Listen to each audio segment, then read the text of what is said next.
que eso quedara grabado. Listo. Entonces nos arrancamos con la clase de programación 4, primera clase de este periodo, hoy, 26 de septiembre del año 2020, ya este año casi se termina, y pues vamos a continuar avanzando. Olvidémonos de los puntos, pensemos en aprender y realizar las actividades de aprendizaje, leer, ver los videos, es algo que sin duda les va a ayudar. Yo ya tengo abierto mi Visual Studio 2019 y voy a darle clic acá en esta parte donde dice aplicación de Windows Forms Net Framework. Vamos a seleccionar esta opción.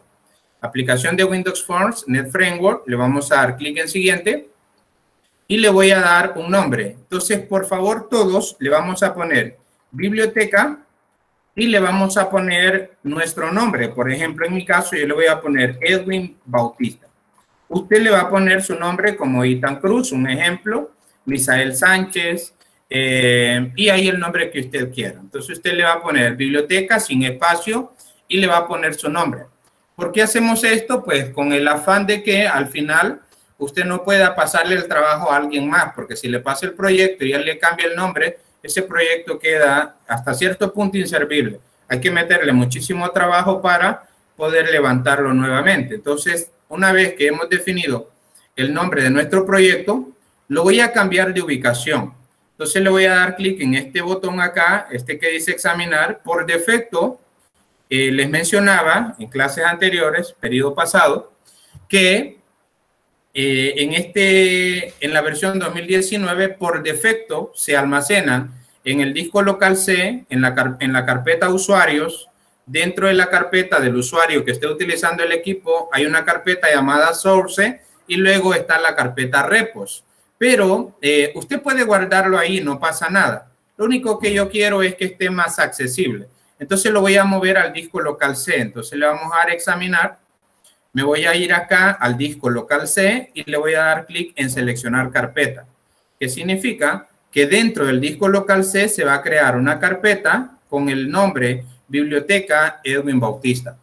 Ahora, en esta parte aparece el nombre de la solución y aparece activa esta opción que dice colocar la solución y el proyecto en el mismo directorio. ¿Qué significa eso? Significa que cuando nosotros creamos un proyecto, se crea una solución y se crea el proyecto. Entonces, si nosotros no activamos esta opción, se crea una carpeta llamada Biblioteca Edwin Bautista. Dentro se crea una solución y una nueva carpeta con el mismo nombre. Entonces, al final lo que hace es anidar. Entonces, en ese caso, a mí prefiero que sea lo más simple posible. Y es por eso que en esta parte le voy a dar acá, colocar la solución y el proyecto en el mismo directorio. Ahora aparece aquí framework. ¿Qué es un framework? Un framework, si dividimos la palabra en sí, frame es marco y work es trabajo. Entonces, un framework es un marco de trabajo. Y en programación, ¿qué es un marco de trabajo? Es un conjunto de herramientas que se le dan al programador para que éste pueda desarrollar aplicaciones de forma más expedita, de forma que más estandarizada y de forma más segura. Existen muchísimos frameworks. Para cada lenguaje de programación han ido apareciendo frameworks. Y en el caso del framework que utilizamos para desarrollar aplicaciones en F#, en C++, en C#, Visual Basic, es el Net Framework. ¿Quién es el encargado de darle mantenimiento? Pues en la actualidad está trabajando un grupo de la comunidad del código abierto, porque le han metido un poco de Netcore para que las aplicaciones puedan correr en Windows, puedan correr en Linux, puedan correr en Mac. Entonces, generalmente, digamos que Microsoft está dándole soporte a ese framework para que nosotros, al momento de desarrollar una aplicación, lo podamos hacer rápidamente y, sobre todo, nos permite poder utilizar herramientas, componentes, que nos ayudan a desarrollar un sistema pues en tiempo récord, a diferencia de que yo tuviera que hacer todo. Entonces voy a seleccionar la versión 4.5. Ahora, probablemente usted piense, ¿por qué no selecciona la última versión? Bueno, porque todavía en el mercado hay muchas computadoras, muchas empresas que todavía siguen utilizando Windows 7. Y Microsoft ya dijo en enero de este año que Windows 7 ya no iba a recibir soporte por parte de ellos. Entonces, si yo le pongo 4.7.2 o aparezcan nuevas versiones del framework, esas versiones ya no van a ser compatibles con Windows 7. Por lo tanto, mi aplicación tendría que recompilarla con una versión más antigua del Net Framework para que pueda funcionar en estas máquinas que tienen Windows 7. Entonces, utilizo, digamos que, una versión intermedia del framework, ni la más viejita ni la más reciente. Entonces, en esta parte le vamos a dar clic acá en la versión que dice 4.5 y le voy a dar clic acá en la opción de crear. Con eso lo que hemos hecho simplemente hasta este punto es crear un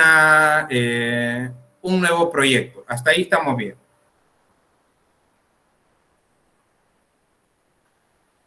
Esperamos a que ese proceso se complete y bueno, aquí no sé, ya me había asustado por un momento, quedó blanco mi pantalla. Y hasta aquí pues ya tenemos nosotros un proyecto. Ahora, quiero aclararles algo. Cuando nosotros desarrollamos un sistema, esta es una recomendación que voy a darles. Cuando usted desarrolla un sistema y usted considera que ese sistema lo puede continuar vendiendo, entonces no le pone un nombre que asociativo o específico, sino que utiliza un nombre más genérico. ¿Qué quiero decir con esto? Vaya, imaginemos que a mí me contactan de Supermercado al Detalle para que desarrolle un sistema para ello. Lógicamente, el sistema va a ser completo. Lógicamente, va a tener todos los módulos necesarios dentro de ese modelo, ese tipo de negocio, y lógicamente existen muchísimos más supermercados. Entonces, lo primero que se me ocurre a mí o lo primero que debo evitar es ponerle Supermercado al Detalle al proyecto, sino que tengo que buscar un nombre genérico. O sea, un nombre genérico podría ser un ejemplo que yo tengo 3 sistemas. Uno se llama Atom Express, que es para negocios pequeños. Tengo otro que se llama Atom Pro, que es para negocios un poco más grandes. Y tengo uno que se llama Punto de Venta HN, que es para negocios ya más grandes, que manejan almacenes, cuentas por cobrar y otras cosas por ahí. Entonces, ¿por qué lo hago de esa forma? Porque luego lo puedo vender a otro tipo de negocios. En cambio, si yo le pongo un nombre, o sea, asociativo, entonces cuando yo se lo venda a otro cliente va a aparecer ahí en el nombre o en alguna parte, va a aparecer ahí Supermercado al Detalle. Ahora, en este momento, ¿por qué yo he pedido que le pongan ahí su nombre? Con fines pedagógicos y porque pretendo llevar un control y pretendo evitar que usted no le vaya a pasar el trabajo a su compañero. Por eso solamente. Pero ya en el mundo de desarrollo, ya en la vida profesional, entonces usted debe, al momento de desarrollar un proyecto, pensar en nombres genéricos que no representen o no indiquen, que no expresen directamente que ese proyecto está desarrollado para cierto tipo de negocio, para cierto negocio, directamente hablando del nombre. Entonces, en este momento, pues le hemos puesto así un nombre que lleva un nombre al proyecto que lleva nuestro nombre, valga ahí la redundancia de palabra, pero ya cuando usted trabaje para alguien, entonces no le vaya a poner ahí el nombre del negocio, aunque ellos lo hayan contratado. Usted piense, bueno, yo esto lo voy a poder continuar vendiendo porque lo que usted vende es un producto. Ahora, todo lo que usted hace al final, o sea, lógicamente usted debe responder porque ese software funcione bien, pero el código ese usted no lo vende, salvo el tipo de contrato. Porque si el contrato dice que usted entrega código fuente y entrega todo lo demás, pues ahí sí, usted puede perfectamente o no habría ningún problema en que usted le ponga el nombre. Pero generalmente, cuando nosotros hacemos un contrato, lo que hacemos es que vendemos un producto ya acabado. El código fuente, es decir, cómo yo lo logré, eso ya es de mi propiedad, lo puedo registrar y lo puedo continuar vendiendo a cuantas personas yo desee. Entonces, bien, vamos a irnos preparando para trabajar un poco con la base de datos y poder aprender algunos conceptos este día. Este que dice Form 1 lo voy a eliminar. ¿Con qué propósito hago eso? Cuando yo creo un nuevo proyecto, por defecto, Visual Studio me agrega un documento, un formulario 1. Pero yo generalmente lo elimino porque creo un andamiaje de carpetas que me permita poder mantener organizado los archivos de mi proyecto. un proyecto ya grande, o sea, donde voy a implementar conceptos de ingeniería, de arquitectura de software, entonces debo de pretender que, o debo buscar que sea lo más organizado posible, porque cuando trabajo con el equipo de desarrollo, entonces yo puedo decir, bueno, tú trabajas en esta parte, yo trabajo en la otra, y el equipo no se pierde. ¿Por qué? Porque está correctamente organizado. Entonces, este for 1 yo lo voy a eliminar. Entonces, le doy en eliminar y le doy a aceptar. Ahora, vamos a crear unas carpetas que nos van a permitir poder separar los tipos de archivos dentro de mi proyecto. Entonces, este que dice Biblioteca Edwin Bautista en mi proyecto, le voy a dar clic derecho, le voy a dar clic en agregar y aquí voy a agregarle a esta carpeta, a esta nueva carpeta, le voy a llamar clases. Vamos a utilizar programación orientada a objetos porque es un paradigma de programación bastante utilizado. De hecho, me gustaría mandarlos a leer algo sobre ingeniería de software, que es un concepto llamado SOLID, así como usted lo escucha. Si usted pregunta en Google qué es SOLID en ingeniería de software, le va a mandar un conjunto de reglas o estándares que propone esta metodología de desarrollo. Utilizan programación orientada a objetos. Cuando hablo de metodologías, de paradigmas, estoy implicando, lógicamente, que existen otras formas de hacer las cosas. Pero en el caso de la programación orientada a objetos, me da muchísima ventaja sobre otros paradigmas de programación porque me permiten poder reutilizar el código, me permiten extraerlo y de esa forma yo puedo escribir muchas cantidades de líneas de código menos que si lo haría con otra metodología. Entonces vamos a tener una carpeta clases y ahí vamos a tratar de ubicar algunas clases que nos permitan poder a nosotros poder definir una forma de hacer las cosas y poder reutilizar el código lo más que podamos. Ahora voy a crear una nueva clase, una nueva carpeta. Le voy a dar clic derecho en el nombre de mi proyecto, le voy a dar clic en agregar, le voy a dar en nueva carpeta y a esa carpeta le voy a llamar forms. Aquí van a estar los formularios. Dentro de los formularios, yo voy a, más adelante, a la medida que vayamos trabajando, vamos a ir creando subcarpetas para poder ir organizando mejor el contenido, precisamente por lo que les mencionaba, porque si trabajo en equipo, entonces yo puedo asignarle como ingeniero de software principal o jefe a los demás desarrolladores que trabajen en módulos diferentes. Entonces, más adelante vamos a hacer esa parte. Ahora, vamos a agregar otra nueva carpeta. Le vamos a dar clic derecho, le vamos a dar clic en agregar, le vamos a dar nueva carpeta y vamos a ponerle a esta carpeta reportes. ¿Por qué? Porque en algún momento yo voy a necesitar traer información de la base de datos, generar documentos para poderlos imprimir o poderlos exportar. Entonces, para eso vamos a utilizar Crystal. Y los reportes van a estar dentro de esta carpeta. Ahora voy a agregar una nueva carpeta, le voy a dar en agregar, le voy a dar en nueva carpeta y a esta le voy a llamar gráficos. ¿Qué serían los gráficos? Los gráficos, estoy hablando de imágenes como wallpapers, tal vez algunos encabezados enseñar o pueda tomar de internet para mejorar la apariencia de mis formularios. Entonces ahora voy a agregar una nueva carpeta, le voy a dar clic en agregar y vamos a agregar una nueva carpeta y a esta carpeta le vamos a llamar icons. De momento ya tengo la estructura básica de mi proyecto. Tengo una carpeta clases, ahí vamos a ubicar todas las clases, ya vamos a comenzar a meter.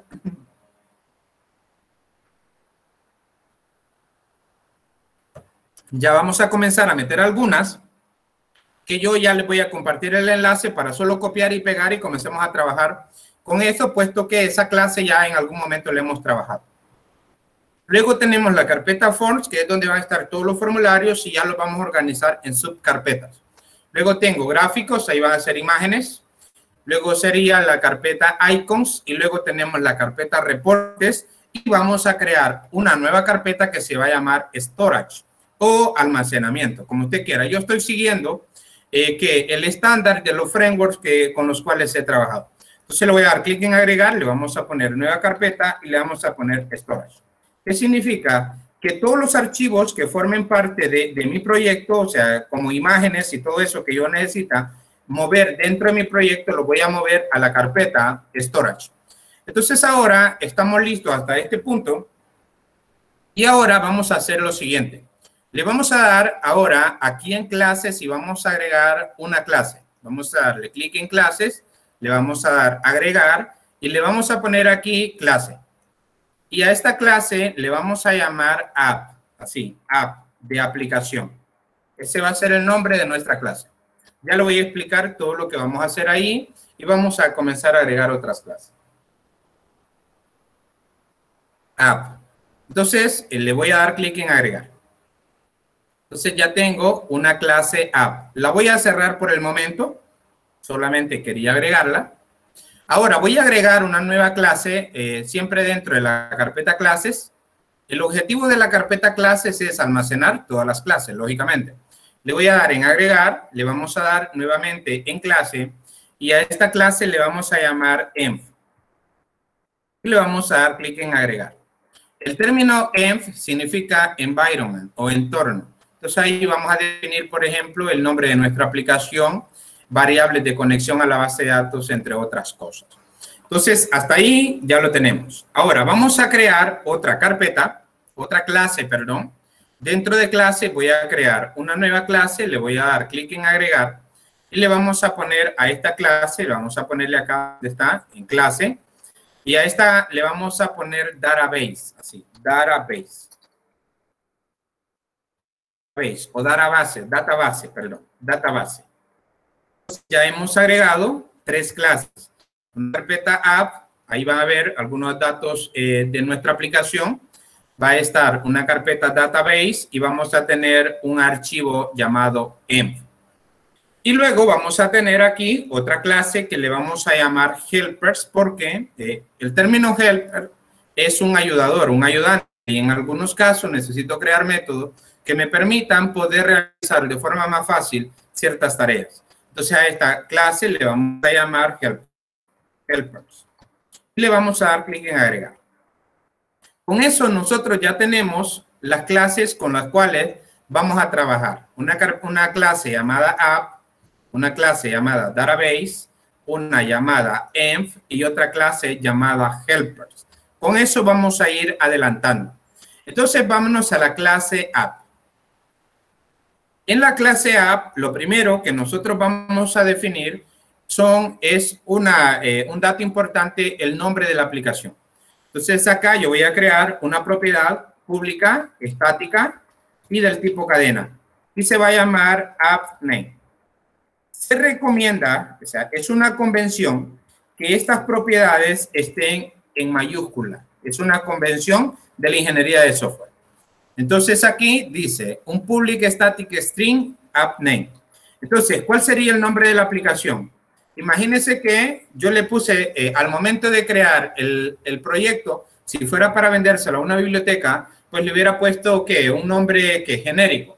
Pero en este caso yo le puse Biblioteca Edwin Bautista, pero al momento de instalarlo, entonces probablemente yo necesite cambiar el nombre de esa biblioteca, vaya, qué sé yo, Biblioteca Betel, Nuevo Millennium, qué sé yo, cualquier cosa. Entonces aquí le voy a poner por nombre a la aplicación, o le vamos a poner por nombre Biblioteca, ¿qué? Nuevo Millennium, Nuevo Millennium. Ejemplo, ese va a ser el nombre de nuestra aplicación. Y aquí voy a poner un comentario con doble pleca. Recuerde que un comentario es una línea que al momento de compilarse nuestro código es ignorada, no es tomada en cuenta. Entonces aquí le vamos a poner nombre de nuestra aplicación. Nombre de nuestra aplicación. Ahora bien, fíjese que ahora vamos a crear aquí, aquí vamos a ponerle mensajes del sistema. Mensajes del sistema. Es decir, en lugar de estar poniendo cada vez que se insertó un registro en la base de datos, en lugar de estarlo escribiendo allá, ahora voy a crear mejor un código. Entonces, a cada mensaje le voy a dar un código. Y cada vez que yo quiera que ese código se muestre, simplemente lo voy a llamar por su código, por su número, por su identificador. Entonces, ¿cuáles son los mensajes que comúnmente nosotros manejamos? Un ejemplo, un error, un mensaje podría ser el registro se insertó correctamente en la base de datos. Eso es común. Otro, que los cambios se aplicaron correctamente en la base de datos. Es otro mensaje. En lugar de estarlo escribiendo, cuando yo quiera mandar este mensaje, en lugar de estar escribiendo todo eso, solamente lo voy a llamar por su código. Entonces, ese es el objetivo de esta clase que hoy tengo. Entonces, ahora yo voy a abrir un proyecto, se lo voy a enviar, les voy a enviar los códigos que tengo y luego solo los copiamos y los pegamos. Entonces, déjenme que yo abra aquí un proyecto que ya tengo para que únicamente los tomemos y copiemos y peguemos en esa parte. Entonces, ahí los que solamente están viendo el video copian y lo pegan en un bloc de notas porque tal vez más tarde se van a poner a trabajar en eso. Entonces, voy a entrar a mi carpeta, aquí a esta parte, y aquí estos son los mensajes de nuestra aplicación. Los vamos a codificar tal vez de forma más simple para que sea mucho más fácil de manejar. Entonces ahora, en esta parte, aquí donde estoy ahora, lo voy a pegar antes de pasárselos a usted. Los quiero revisar para poder pulirlos, digamos, revisar que todo esté bien. Fíjese que el mensaje 1, aquí le voy a cambiar el comentario y era mensajes de la aplicación. Entonces fíjese que el mensaje 1 es actualizar la información del registro actual. Eso comúnmente nosotros lo hacemos. Pero ahora le voy a tratar de ordenarlo. Entonces acá vamos a ponerle, voy a tratar de ordenarlo. Aquí es error al cargar los datos. Este lo voy a mover hacia arriba. Este es el, comúnmente, vamos a ponerlo acá. Entonces, este sería, el registro se insertó correctamente. Entonces acá sería el 01. Permítame, tengo activo en esta parte, déjeme aquí que vaya. Tengo activo el insert. Entonces es 01. Permítame. Tenía desactivado algo aquí. Ahí está. Entonces fíjese que en esta parte nosotros tenemos el mensaje 1 va a ser el registro se insertó correctamente. El 2 va a ser actualizar la información del registro actual. Ese va a ser el 2. El 3 va a ser los cambios se aplicaron correctamente. El 4 va a ser eliminar el registro seleccionado, ese va a ser el 4 a forma de pregunta. El 5 va a ser el registro C, eliminó correctamente. El 6 va a ser cancelar la operación en curso. El 7 va a ser eliminar información definitivamente de la base de datos. Este es un concepto nuevo que vamos a aprender. Aquellos que ya llevaron bases de datos, que es recomendable que la información se elimine de la base de datos. Entonces, ¿qué vamos a hacer nosotros? Ya para ir aplicando estándares, entonces la información no la vamos a eliminar. Únicamente la vamos a marcar como eliminada, pero en realidad no se elimina. Y únicamente el administrador va a poder eliminarla definitivamente. Entonces aquí, este es el mensaje que se le mostraría al administrador del sistema o al usuario con ese error que diga eliminar información de la base de datos es una operación irreversible, y no se recomienda. Desea continuar y eliminar definitivamente de la base de datos al registro seleccionado en forma de pregunta. Ahora, el 8 sería, ya se lo voy a pasar, el 8 sería el registro se eliminó correctamente de la base de datos. El 9 sería, esto sería para que un usuario que invitado elimine información, porque aquí fíjese que le dice que, sería para el administrador, no había leído bien. En el caso de que tal vez se haya eliminado un registro por error, entonces el administrador va a poder restaurarlo. Entonces le dice restaurar de la papelera de reciclaje el registro seleccionado, el usuario va a poder seleccionar sí o no. Este sería el registro se restauró correctamente. El 11 sería error al cargar los datos del registro seleccionado. Y el 12 sería sin registros que mostrar. Con esos mensajes creo que podemos nosotros perfectamente iniciar. Entonces voy a copiar esto y se lo voy a enviar en el chat para que usted, así como van, los copie y los pegue dentro de la carpeta, dentro de la clase app de su aplicación. Entonces, denme un segundo acá, voy acá y lo voy a pegar. Denme un segundo y ahí va. Usted cópielos. En el caso de aquellos que únicamente están viendo el video, cópienlos y los pone por ahí en un bloc de notas, porque ya cuando usted comience a trabajar, pues entonces los puede pegar sin problema. No sé si hasta este punto alguno tiene dudas o consulta. La última parte no se copia completa, la última línea, si se fija. Ah, gracias, Misael. Vamos a ver. Ah, porque tal, bueno, voy con él. Solo de copia hasta el 7. Es que es por la cantidad que me permite enviar. Entonces, voy a copiar. Hasta el 6 se copió correctamente. Hasta el 6 se copió correctamente. El 7 hasta el último. Ahora voy con el 7. Entonces, aquí se copió correctamente hasta el 9. Lo voy a enviar por parte, ¿va? Entonces, aquí va hasta el 9. Y ahora voy a enviarlo desde el 10 hasta el 12. A ver si me deja enviarlo. Es que solamente me permite escribir cierta cantidad de caracteres, ¿va? Entonces, ahora sí, ahí están los 12. Copien y peguen.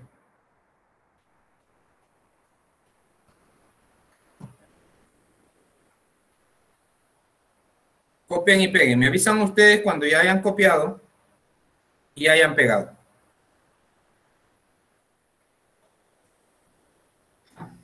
Listo. No sé si alguno de ustedes tiene dudas y consultas.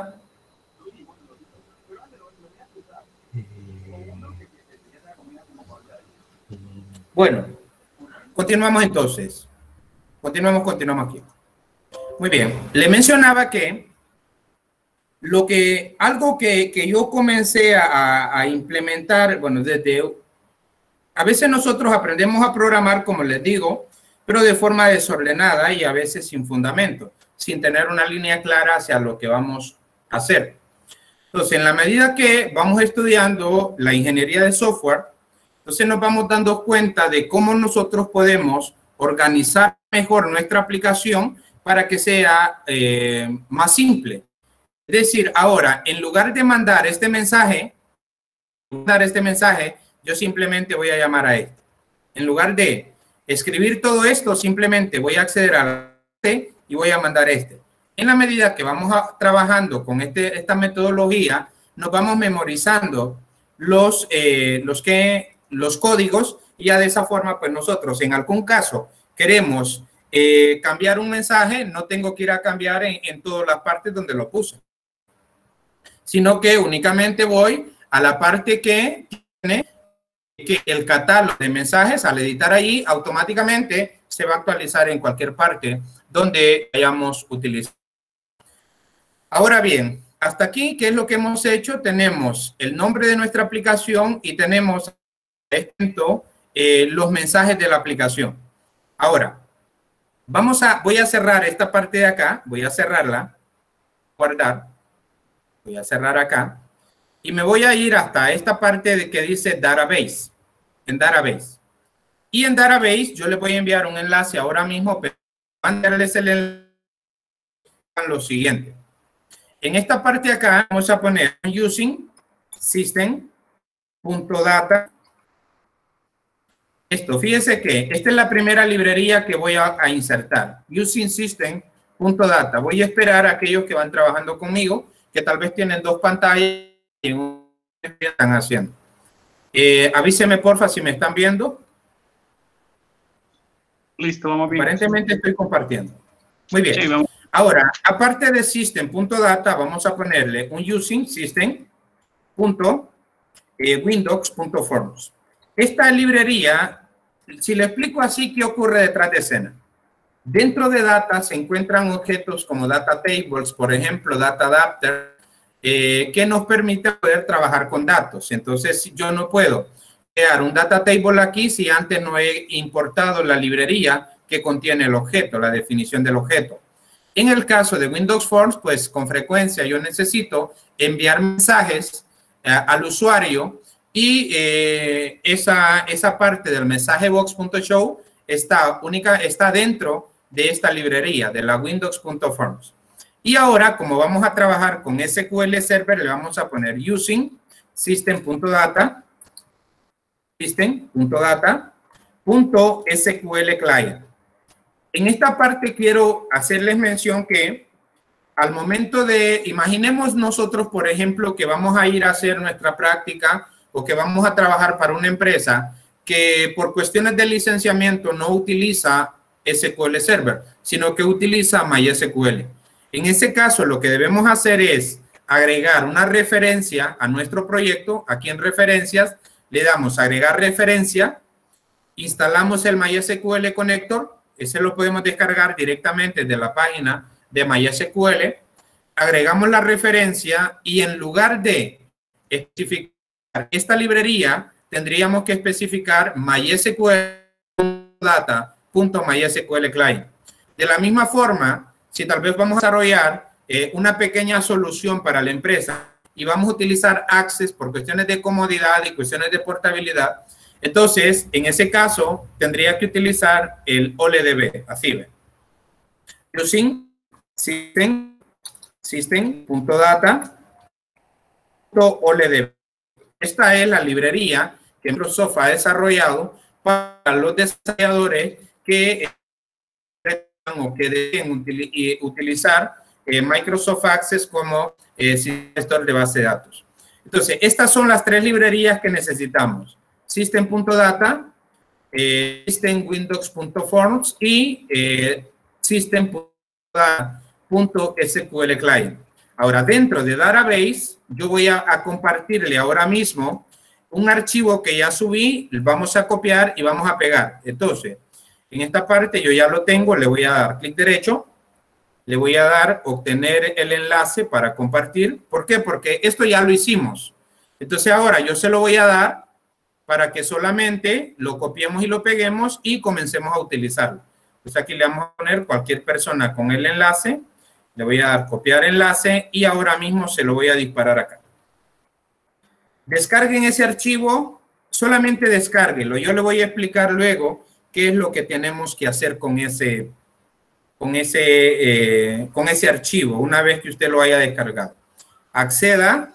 En el caso de aquellos que tal vez no están trabajando, ahora mismo, siguiendo lo que yo voy haciendo, descárguelo y ubíquelo por ahí en una carpeta llamada Programación 4.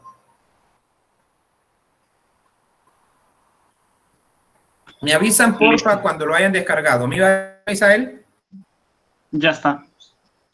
Excelente, Misael. Excelente.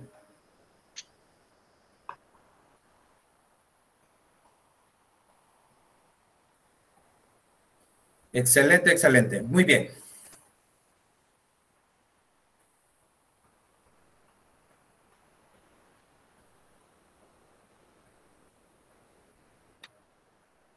Una pregunta. Todos acá llevaron clase conmigo en el periodo pasado. Si hay alguien que no, pues yo estoy asumiendo que todos ya conocen más o menos la metodología de trabajar conmigo. Y tal vez eso vaya a dejar atrás a alguien, ¿no? Hola. Hola, yo no llevé clase con ustedes la primera vez. Yo soy de Campus Villanueva. Ah, entiendo, Kevin. Entonces veamos qué es lo que vamos a hacer. Yo ya con esto que le estoy diciendo, entonces vamos a abrir ahora una clase que hemos trabajado nosotros antes, o sea, nosotros ya la creamos. Esa clase ahora la vamos a reutilizar para poder trabajar porque ya tenemos una metodología de lo que queremos hacer. Y son 4 métodos, van a haber nuevos métodos, pero como esos métodos yo ya los tengo creados, pero quiero que aprendamos a crearlos. Entonces, de esa forma, tal vez si hay algo que usted no entiende, se le complica, entonces con confianza me escribe a número.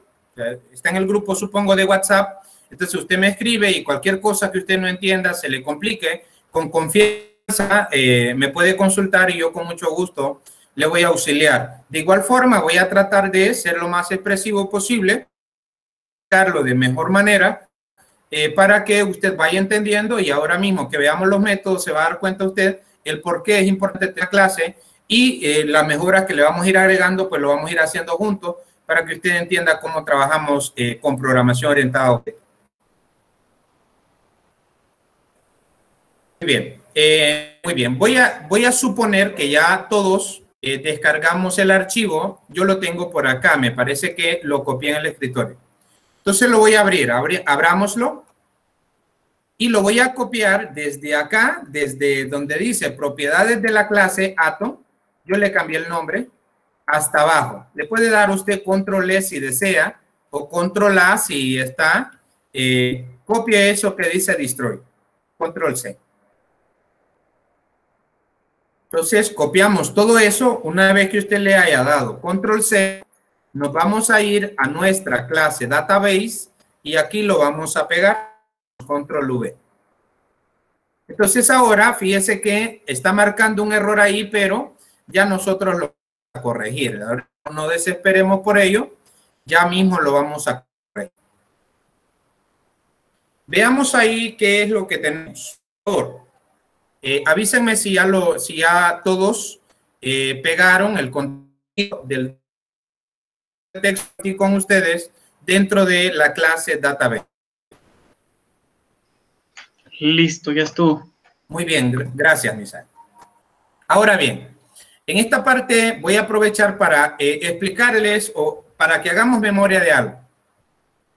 Este objeto que vemos aquí, que es un SQL command llamado con, un comando, entendamos esto, un comando es el objeto encargado de ejecutar una query en un sistema gestor de base de datos, en cualquiera que sea, MySQL, Oracle, SQL Server, PostgreSQL, en cualquiera. Siempre que usted quiera ejecutar, y en cualquier lenguaje de programación, siempre que usted quiera ejecutar una consulta, es decir, sea un insert, sea un update, sea un delete, usted necesita un comando para que su aplicación pueda ejecutar esa query, esa consulta en el sistema gestor de base de datos que esté utilizando.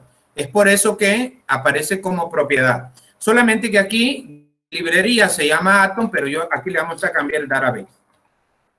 Entonces, esa es la primera propiedad. Recuerde cuál es la naturaleza de ese objeto en nuestra clase. Ese va a ser el encargado de ejecutar las consultas en nuestra base de datos. Luego tenemos un objeto llamado SQL Data Reader. El término data significa información y reader, lógicamente, significa lector. Entonces, ¿qué es un data reader? Un data reader es un lector de datos. Entonces, cada vez que yo quiera traer información de la base de datos, entonces lo voy a hacer a través de un data reader. No es el único objeto, pero es el más rápido. Si lo comparamos con un data table, es mucho más rápido. Ahora, más adelante, un data table, ya les voy a explicar cuál es el feeling de hacer esto. Entonces, cuando nosotros, por ejemplo, si ahora mismo yo tuviera un sistema acá y me dicen, por ejemplo, quiero que me saque un reporte, un ejemplo, que me saque un reporte de los clientes que compraron más de 5,000 empiras este mes, que ya está por terminar. Entonces, en ese caso, yo necesito traer información de la base de datos. ¿Cómo lo hago? A través de este objeto, SQL Data Reader. El objeto en sí se llama Reader, que traduce al español lector. Ese es el encargado de ir a la base de datos, traer la información y mostrársela al usuario. Ahora, luego tenemos un objeto llamado Data Table. ¿Y qué es un Data Table? Un Data Table, o sea, una palabra compuesta, que es una tabla de datos, es decir, una tabla.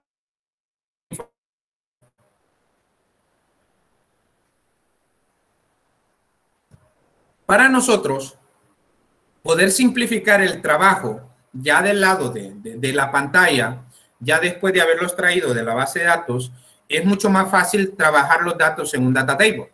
Entonces, por eso nosotros tenemos acá un data table que se llama record set.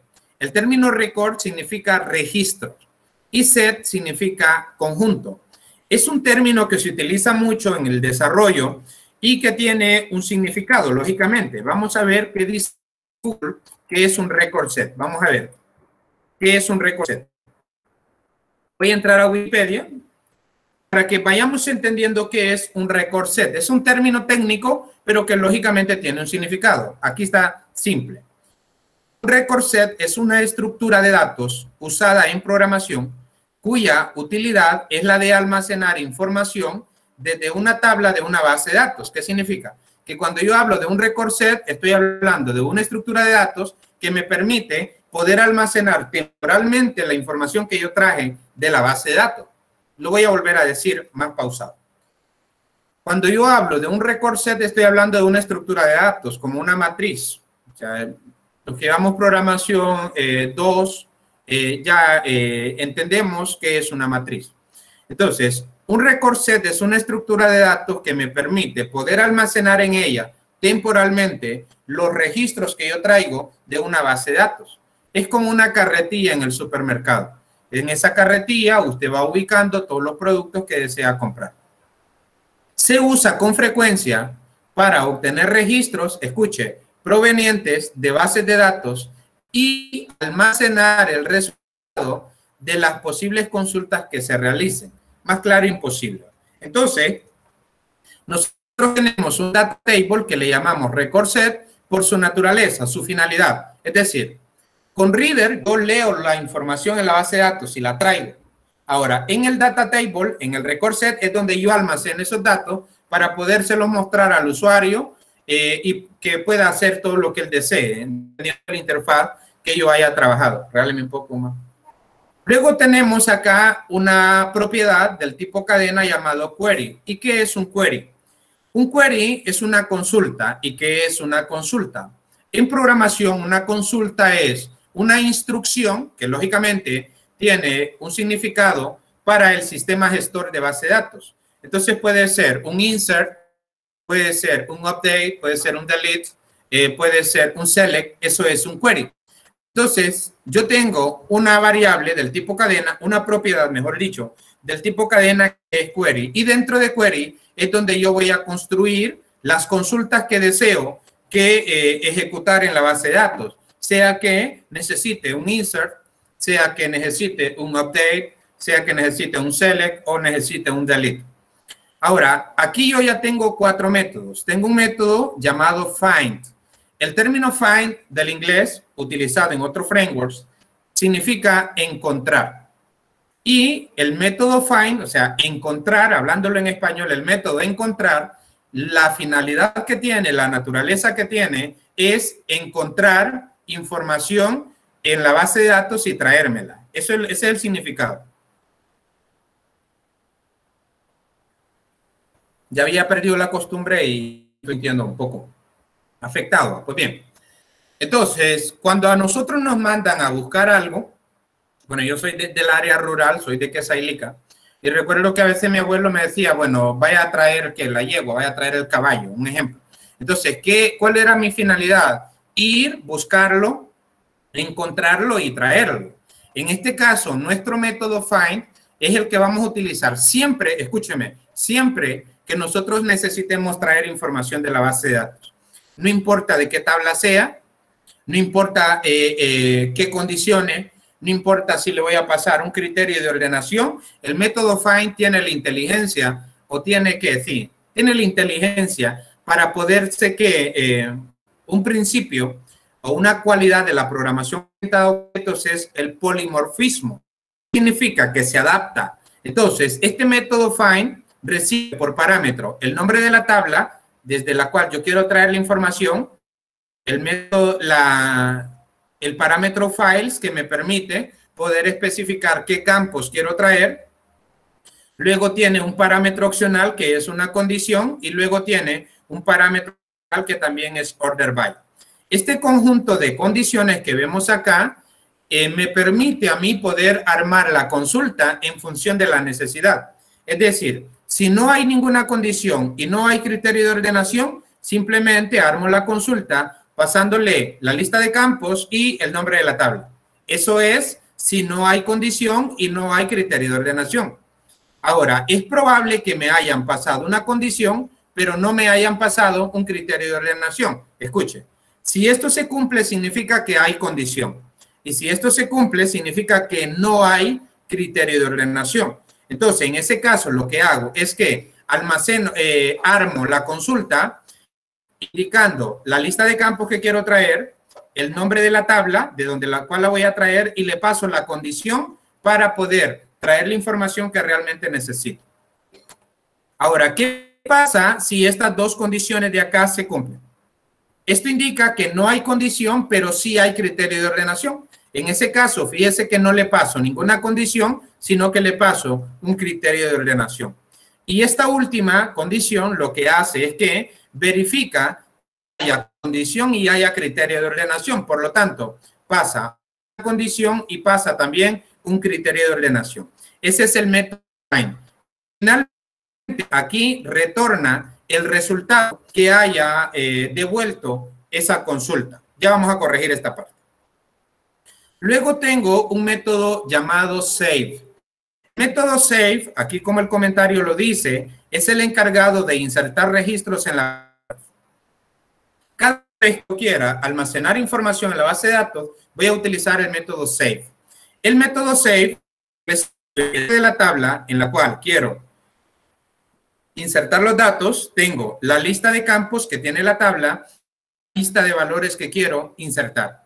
Y finalmente, este me retorna una variable RA, que es las filas que se insertaron, o rows affected. Entonces, acá arma la consulta, el insert into, le pasa el nombre de la tabla que viene en el parámetro, le pasa la lista de campos que viene en el parámetro files, y le pasa la lista de valores que viene en el parámetro values. Luego tenemos, entonces ya tengo dos métodos. Un método encargado de traerme información de la base de datos y otro encargado de guardar información de la base de datos. Ahora, tengo un tercer método llamado update. El método update lo que hace es actualizar la información de la base de datos. Recibe tres parámetros. Nombre de la tabla, la lista de valores que quiero actualizar y luego tengo una condición que es un parámetro opcional. Armamos este método al final me devuelve el número de filas afectadas, es decir, el número de registros actualizados.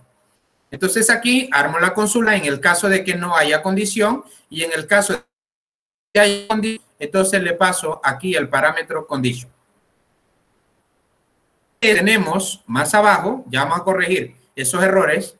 Tengo el último método de la clase que yo les he pasado para comenzar a trabajar ya en serio y no perder el tiempo en esto que hicimos alguna vez. Este que se llama destroy. ¿Qué es lo que hace destroy?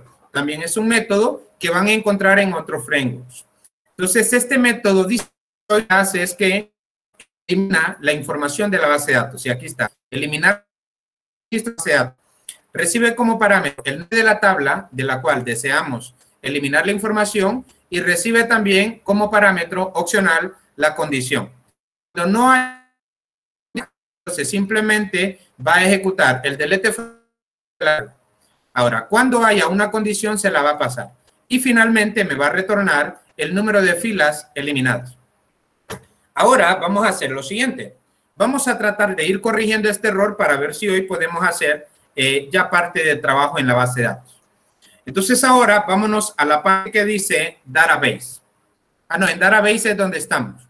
Entonces voy a ir a clases, vamos a ir a clases, le voy a dar clic en clases, le voy a dar agregar y voy a agregar una nueva clase llamada conexión. Esta clase es la que va a tener la conexión a la base de datos. Pero antes de comenzar a trabajar en ella, voy a abrir mi clase llamada env. Vámonos a la clase env.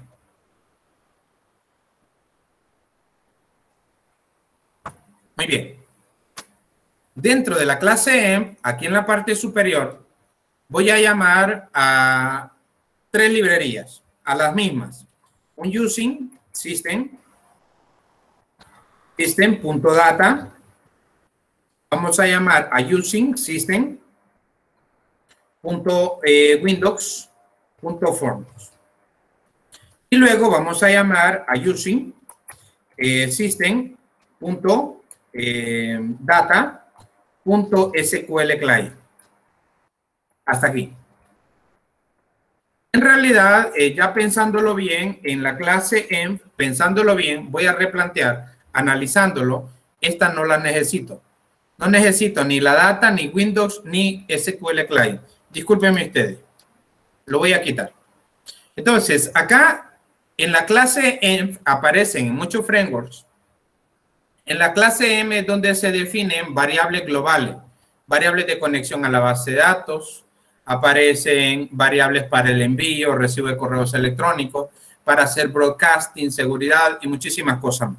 Entonces acá yo voy a poner un comentario con doble pleca y le vamos a poner aquí propiedades de conexión a SQL Server. SQL Server. Entonces vamos a definir algunas propiedades. Entonces le vamos a poner aquí un public static. Un public static y a este le vamos a llamar, por nombre le vamos a poner server. Vamos a utilizar la convención de hacer esto. Entonces aquí le vamos a poner public static server. De momento lo voy a dejar así. Public static string me faltó. Public static string server. Ahora vamos a crear otra propiedad que se va a hacer siempre del mismo tipo, un public static string, y este se va a llamar dbName, dbName, que sería el nombre de la base de datos. Entonces, eso aún no lo creamos. Ahora vamos a crear otra propiedad que va a ser static string, y este se va a llamar user. Y le voy a poner userdb para saber que es el usuario de la base de datos con el cual se va a poder loguear. Y luego tenemos acá un public static string y le vamos a poner aquí password igual y le vamos a poner aquí abrir y cerrar. Entonces bien, en esta parte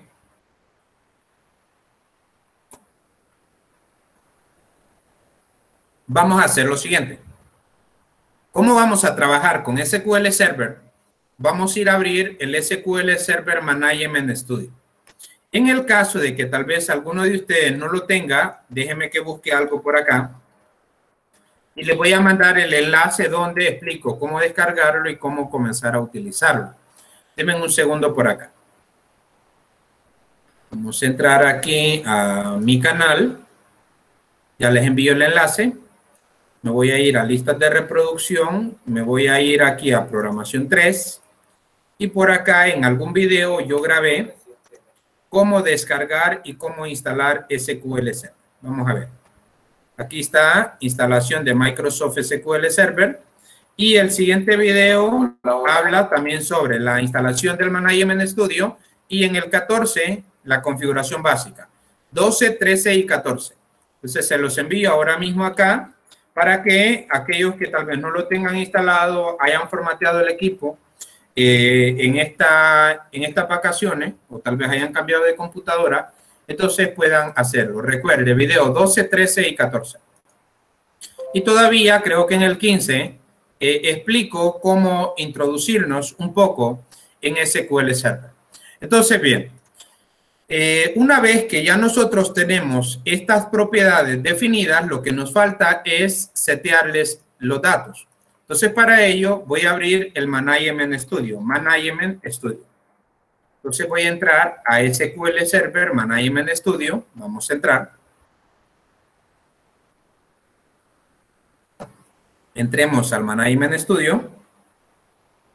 Y aquí vamos a analizar lo siguiente. Deme un segundo.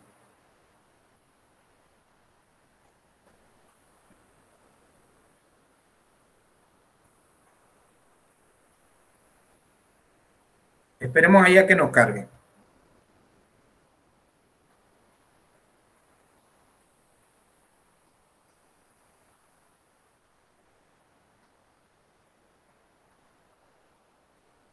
Esperemos ahí un momento. Tengo un poco de paciencia y va a cargar.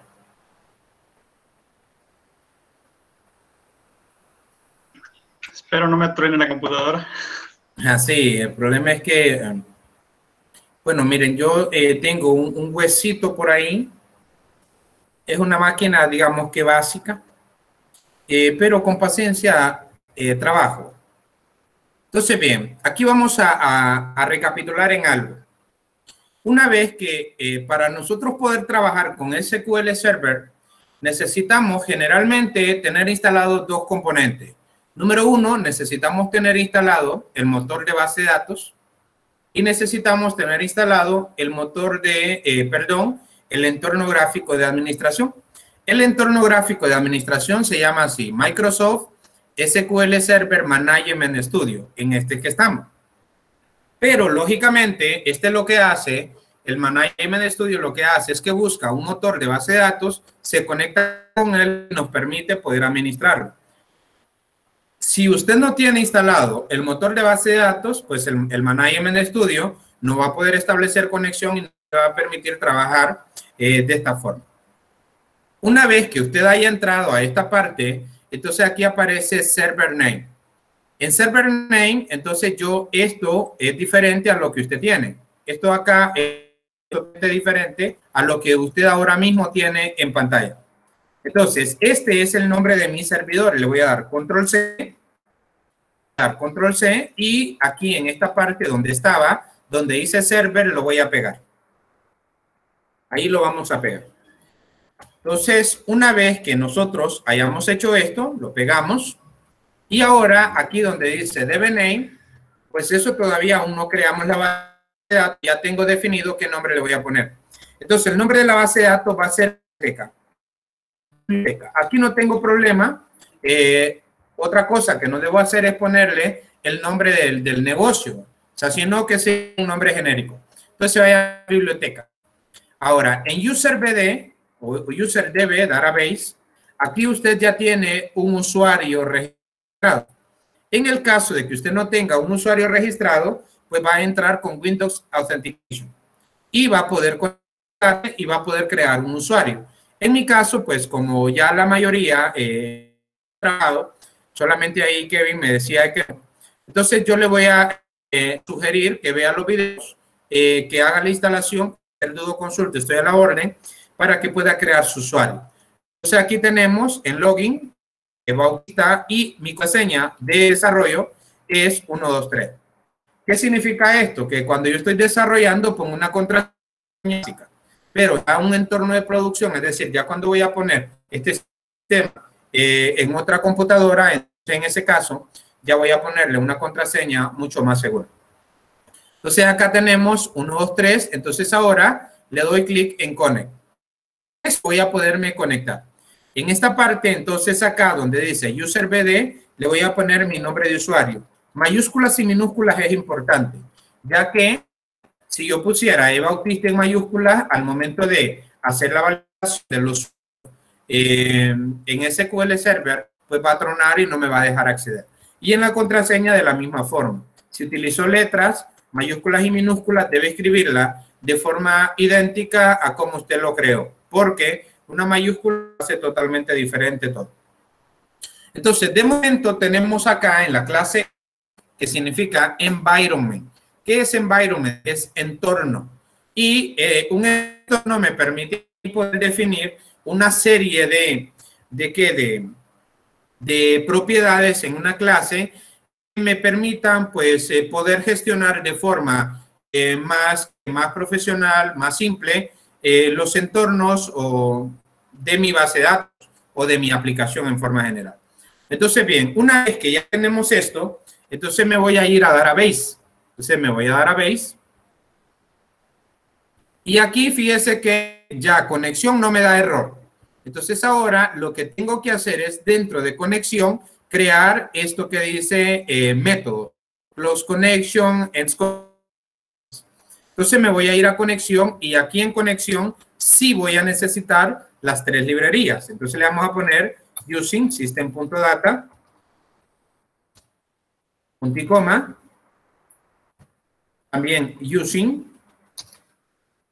system.data system.windows.forms y le vamos a poner también using system.data.sql client. Hasta ahí estamos bien. Ahora nos vamos a ubicar dentro de la clase connection.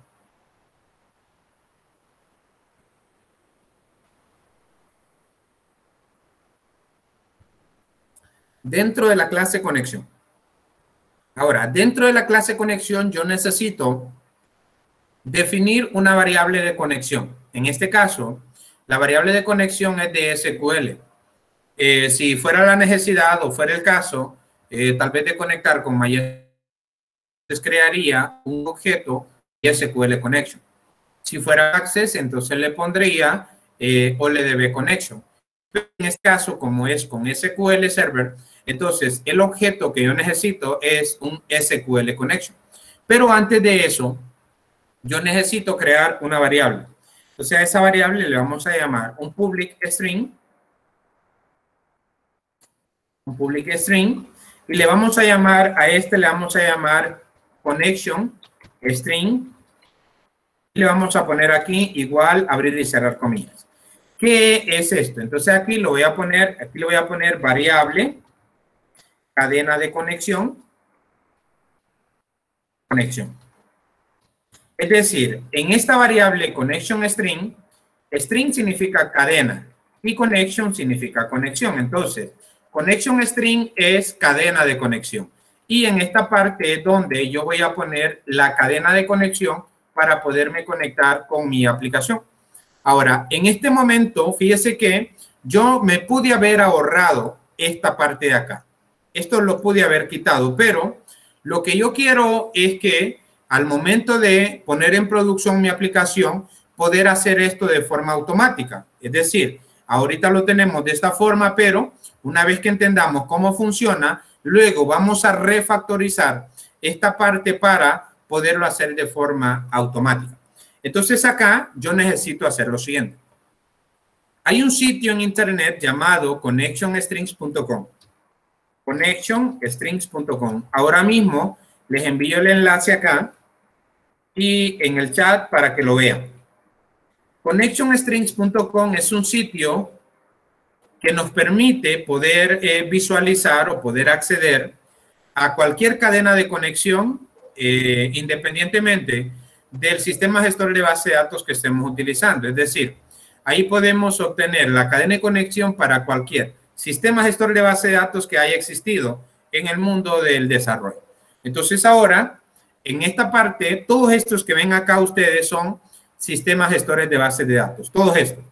Entonces nosotros andamos buscando uno que es SQL Server, está en la tercera columna. Entro a SQL Server y aquí aparecen diferentes opciones. Analicémoslas primeramente. Tenemos la opción Standard Security. Standard Security significa que tiene la seguridad estándar de SQL Server y de Windows Server. ¿Por qué? Porque al momento de nosotros poner en producción un sistema, si van a haber muchos usuarios conectados, es importante que centralicemos la base de datos. Al momento de centralizarla, lo recomendable es que utilicemos Windows Server, configuremos algunos servicios como Active Directory, por ejemplo, para que nuestra aplicación sea segura. Esa es la configuración estándar. Luego tenemos aquí una opción que dice Trusted Connection, es decir, esto es conexión de confianza. ¿Qué significa? Que la persona que acceda o la aplicación que acceda a través de esta cadena de conexión es de mi entera confianza, porque aquí ni siquiera va un usuario y no va una contraseña. Si la revisa, se dará cuenta que en esta no hay usuario y no hay clave. Esto, para darle un ejemplo, sería como que usted tenga un apartamento, imaginemos, como que usted tenga un apartamento y de repente se encuentra con un amigo y le dice que tal vez no tiene dónde quedarse. Entonces, en ese caso, usted le dice, bueno, ven a mi casa, quédate ahí mientras resuelves. Entonces, en ese momento, usted le da acceso y es de entera confianza, de modo que cuando él accede al edificio, las personas no se sorprenden porque ya con el pasar del tiempo se dieron cuenta que esa persona es parte de su círculo y que tiene acceso a su apartamento.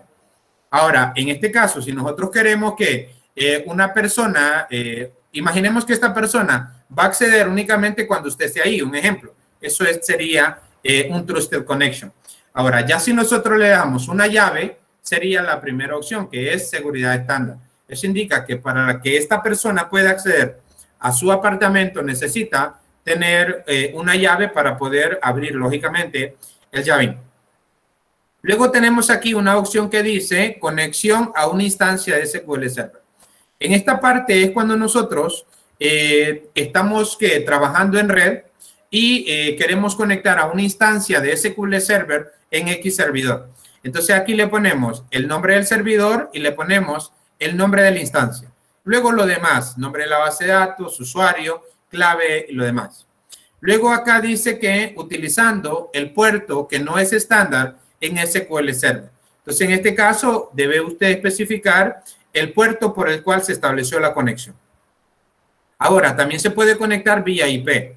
Entonces, para eso, especifica aquí la dirección IP del servidor donde está el puerto generalmente por el que trabaja SQL Server. Es el 1433.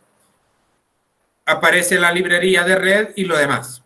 Y luego aquí aparece algo otras opciones. Nosotros vamos a trabajar con la seguridad estándar. Entonces, esta que vemos acá, la vamos a copiar. Le voy a dar acá. Voy a seleccionarlo. Le doy copiar. Y me voy a ir a pegarlo dentro de las comillas acá. Aquí lo vamos a pegar. Entonces, en esta parte, fíjense que en esta parte yo perfectamente puedo hacer ahora lo siguiente. Aquí en el igual, aquí donde dice My Server Address, aquí donde dice My Server Address, lo voy a borrar, solo voy a dejar el igual.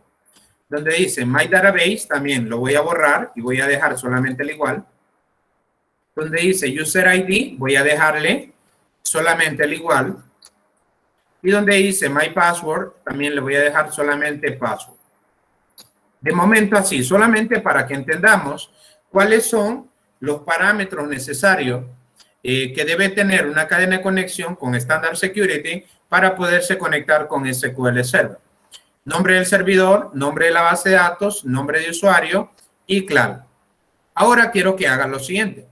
Aquí, en esta parte, aquí después del igual, quiero que ponga dos comillas. Entonces, comilla y comilla.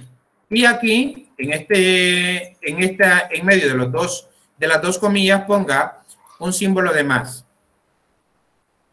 Luego, hace lo mismo después del otro igual. Después del igual de database.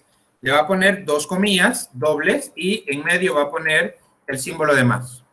Y luego, en User ID, también después del igual, le va a poner comilla doble y en el medio le va a poner más. Y acá, de momento, aquí en esta parte, después del otro igual, también vamos a ponerle dos comillas y aquí en medio de las dos comillas le vamos a poner más. Ahora, ¿por qué hice eso? Porque el nombre del servidor está en otra clase. Está en la clase env. Entonces yo necesito acceder a la clase env y a la propiedad que tiene el nombre del servidor. En database lo mismo. Necesito acceder a la clase env y a la propiedad que tiene definida el nombre de la base de datos. Y también en user ID tengo que acceder a las propiedades en forma general de la clase env. Entonces ahora aquí en este más voy a poner otro más. Y en medio de los dos más, voy a hacer lo siguiente. Mire, le voy a poner classes.env y ahora aquí le voy a poner server. Entonces ahora ya le estoy pasando aquí server igual, entonces automáticamente va a acceder a la clase env y va a ver qué valor tiene definida la propiedad server y se va a traer esa información para poderla concatenar acá. Ahora, después de database, en el símbolo de más voy a poner otro más. Y aquí nuevamente voy a hacer lo mismo. Le voy a poner classes.env y database o dbname es la propiedad. dbname. Y nuevamente aquí en user ID voy a poner otro símbolo de más y le vamos a poner classes.env y le vamos a poner user. UserDB se llama la propiedad. Y por último, aquí vamos a poner otro símbolo de más y le vamos a poner classes.env y le vamos a poner aquí .password. Entonces, hasta este punto yo ya tengo definida mi cadena de conexión. Ya tengo una variable llamada connection string que conecta con la clase env y accede a las propiedades para poder armar la cadena de conexión sin ningún problema. ¿Ven? Entonces, insisto, en esta parte yo pude haber pegado la cadena de conexión, pero más adelante pretendo reutilizar esto para hacerlo dinámico. Eso va a ser ya cuando nosotros estemos haciendo el sistema de autenticación, pero aún nos resta ir a entender cómo vamos a trabajar en la base de datos. Entonces, ahora vamos a hacer lo siguiente. Si van conmigo hasta ahí, no sé si alguno de ustedes tiene alguna duda o consulta respecto a esto que estamos haciendo.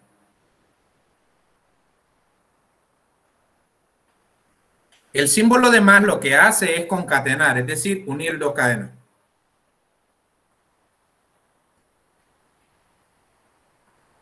Me avisan cuando hayan finalizado hasta ahí. Estoy teniendo problemas con iniciar el usuario en SQL, fíjese. No sé qué ¿Usted tiene pasa. problema? Sí. Muy bien, en ese sentido, entonces lo que puede hacer usted es, bueno, comparta pantalla para que todos veamos cuál es el problema y veamos cómo podemos resolverlo. Vea, déjeme que yo deje de compartir pantalla un momento para que usted pueda compartir su pantalla y podamos resolver. Los demás, por favor, veamos.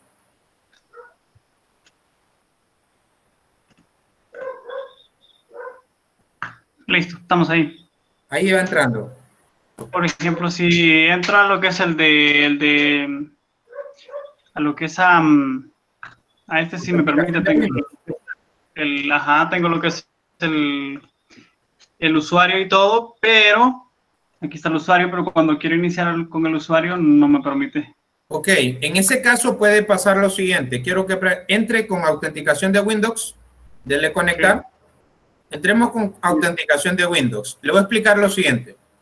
Cuando nosotros instalamos SQL Server, por defecto admite únicamente conexiones vía Windows Authentication. Eso significa que yo tengo que cambiar una configuración para que permita poder acceder a través de autenticación de SQL Server.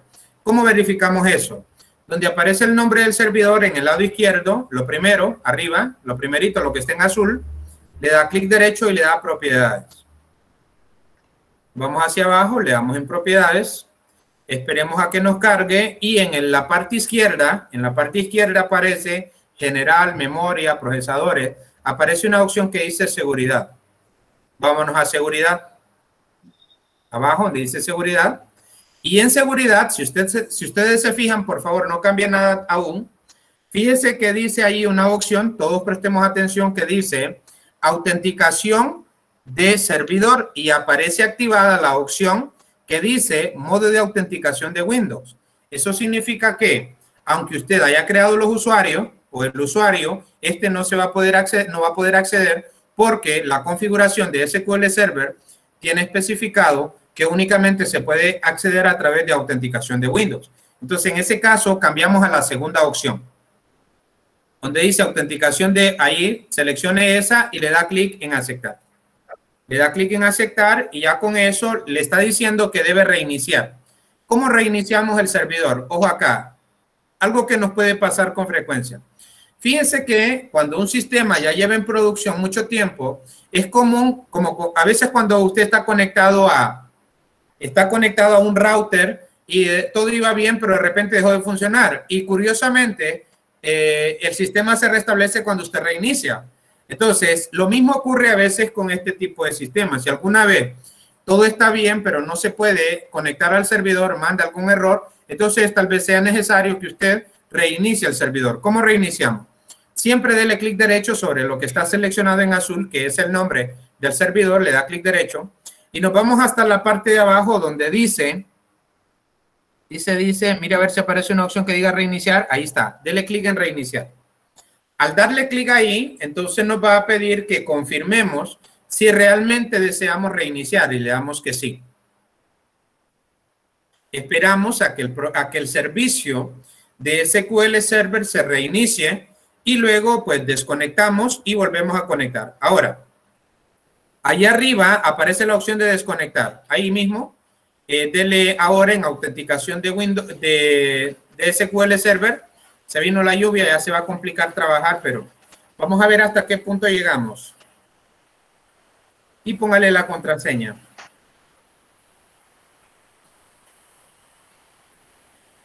Lo que sucedió en ese caso es que especificó ahí que al primer inicio de sesión había que cambiar la contraseña y ya está poniendo usted la contraseña. Le da aceptar y ahora ya estamos logueados. A ver, sí. Perfecto. Excelente. Gracias. A la orden. Entonces, vean, se complicó la situación ya con la lluvia es difícil que podamos seguir ahora mismo. Yo voy a dejar hasta la clase del día de hoy. En la plataforma voy a partir este video para aquellos que tal vez no han estado trabajando, únicamente han estado de grabación, y voy a comenzar a subirlos lunes y martes. Entonces, por favor, siéntese a trabajar en la aplicación y el trabajo de usted va a ser ir haciendo lo que yo estoy haciendo en los videos. Entonces, al final, ahí mismo le voy a explicar cómo subir, cómo crear una cuenta en GitHub, cómo crear la rama, luego cómo clonar, cómo yo la voy a clonar para ver cuál es el trabajo que usted va realizando. Entonces, por el día de hoy, yo me despido. Deseo que tengan una buena tarde. Seguimos en... Siempre, por favor, organice su tiempo, los videos y podamos avanzar, y más que avanzar, pues que podamos aprender. Entonces me despido de ustedes, deseo que tengan una buena tarde. Gracias, licenciado. Buenas noches. Bye, bye, buenas noches.